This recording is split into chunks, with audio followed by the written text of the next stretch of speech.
Hey everybody, it's Dave Mattis with Remax of Reading and the Dave Mattis team, and I'm here with my partner Dave Renninger, buyer's agent for the team, and we're actually here to talk to you today about how real estate agents are paid and also the value that a buyer's agent brings to a real estate transaction. So what spurred this, and there's always talk about this in our industry, but what spurred this conversation is that a lender friend of ours put out an email, and he was just sort of telling us that he hears on a daily basis buyers coming to him for pre-approvals, questioning how real estate agents are paid, and questioning, more importantly, the value of a buyer's agent. You know, what value does a buyer's agent bring? He said that we need to do a better job of explaining this, so we decided to take a couple minutes and explain how realtors are paid, and then Dave wanted to talk about the value that a buyer agent brings to the transaction. So Dave, take it away. Okay, yeah.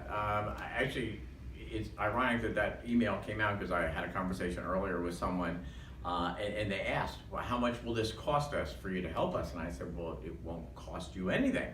And they're like, well, why not? And I explained to them that the way listings are set up is commission is negotiated with the seller at a certain percentage, and that is usually split 50-50 between the selling agent and the buyer's agent.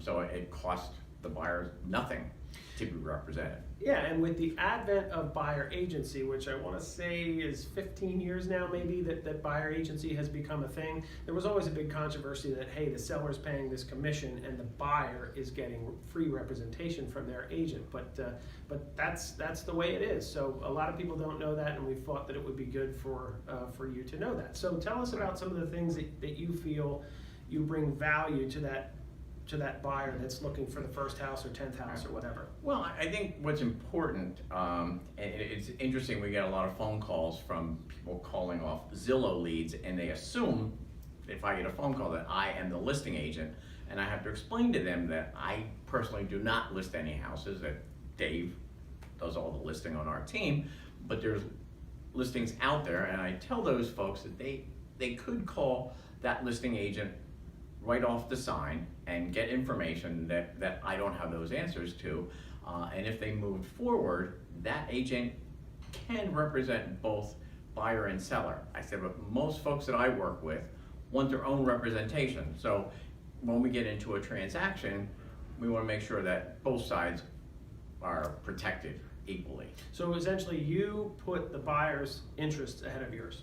Correct. Yes, very Correct. cool. And with our team, one other thing about our team is, since I am pretty much an exclusive listing agent, when a call comes in on that, or if you want to see that particular house, you may call me, but I'm going to refer you to Dave, Melanie, or Jackie Mitten to show you that house. And believe it or not, they can keep your information confidential, and I can keep the seller's agent confidential. So there's no conflict of interest. Yeah.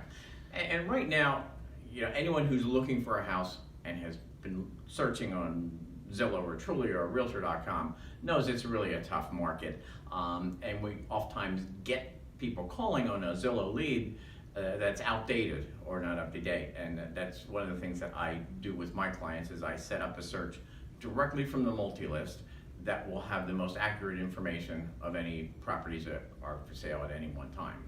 Absolutely, and with as tough as the market is right now, you need a buyer's agent that's digging for houses every day. And then I think the last thing I want to finish up with is what people might not realize is that we literally take that transaction from the point we meet you to putting it under contract, and once we have that contract, we take you all the way to closing. So you have a partner with you that's helping to coordinate inspections, they're helping to coordinate appraisals, and if you want to get back in the house for measurements and title search, anything else you want to add to that? Yeah, so there's, I know when I first started here that one of the managers said, sometimes getting the contract signed is the easy part. It's getting to the settlement table that is where we earn our money. And that's true, because there's a lot of negotiations that go on after the initial one. And we're there, I'm here to hold your hand and lead you along the way. Fantastic. Well, thanks so much. If you like the video, please give us a like, share it, and of course, if you need any help with real estate, you know where to find us. Thank you so much.